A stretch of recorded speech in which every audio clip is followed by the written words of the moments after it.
وہ قربان ہوا، اللہ کو یہ قربانی کا عمل اتنا پسند آیا کہ اللہ نے قیامت تک کے لیے ابراہیم کی سنت بنا کے جاری کر دیا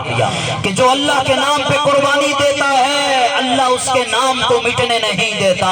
جو اللہ کے نام پہ قربانی دیتا ہے اللہ اس کے نام کو جاری رکھتا ہے، اللہ اس کے نام کو زندہ کر دیتا ہے، جاوید کر دیتا ہے، رہتی دنیا پھر اس کے نام کی دیوانی ہوتی ہے۔ آج ہم ابراہیم کے نام لیوا ہیں، اپنے دادا کے نام پہ یاد کرتے ہیں، اور وہ ابراہیم جو ہمارے نبی کا بھی باپ ہے، ہمارے نبی کی نسل میں جو باپ کے طور پہ آتا ہے، آپ صلی اللہ علیہ وسلم کی وہ زندگی جس زندگی کو ہم نے اپنانا تھا، جس زندگی کو ہم نے سامنے لے کر آنا تھا، تو ہماری بات چلی تھی کہ اللہ کے انسان پہ کتنے احسانات ہیں کہ یہاں پر بچہ ہے، بچہ ماں کے پیٹ سے باہر آیا، اللہ نے کہا فَإِذَا اطَّلَعْتُ عَلَيْكَ فَإِذَا أَنْتَ خَلْقٌ ضَعِيفٌ،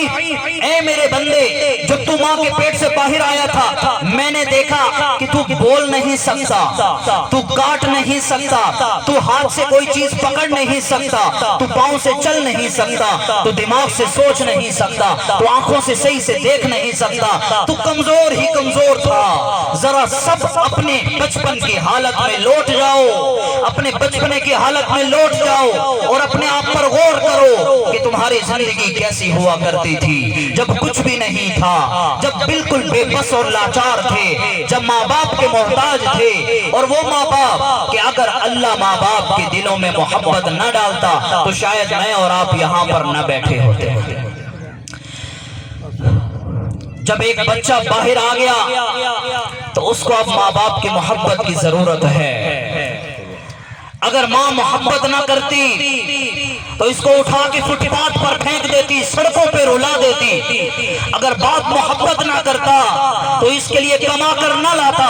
وہ اپنے پیٹ کی فکر کرتا، لیکن اس نے اپنے بچوں کی فکر سب سے پہلے رکھی، اپنی فکر سب سے بعد میں رکھی۔ اللہ تعالیٰ نے ماں باپ کے دلوں میں محبت ڈالی، جن کے سبب آج ہم اتنے بڑے ہوئے بیٹھے ہیں۔ یہ ان کی برکت ہے، یہ ان کی محبت کی برکت ہے، یہ ان کی شفقت کی برکت ہے۔ اللہ نے ان کے دلوں میں محبت ڈالی۔ اللہ کہتا ہے کہ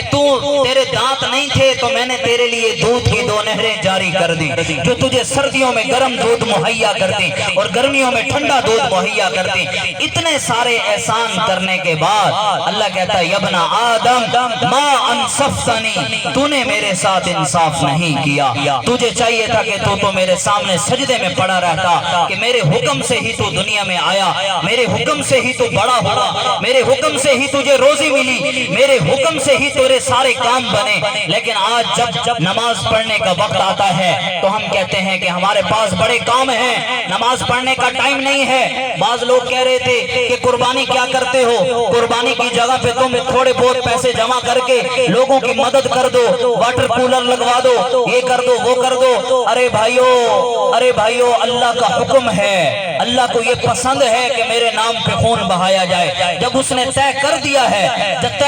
ہے کہ تم نے ان جانوروں کا خون بہانا ہے اور ہے بھی تمہارے فائدے کے لیے، اس کا گوشت کسی اور نے نہیں کھانا، تم ہی نے کھانا ہے۔ اور پھر اللہ تعالیٰ نے جب دیکھا کہ لوگوں نے غریبوں کے ساتھ مدد کرنا چھوڑ دی ہے تو پھر قربانی کو وضع فرما دیا کہ قربانی کا گوشت سال میں 1 مرتبہ غریب کے گھر پہنچتا ہے۔ آگے پیچھے بڑے سے بڑا چودھری بھی اتنا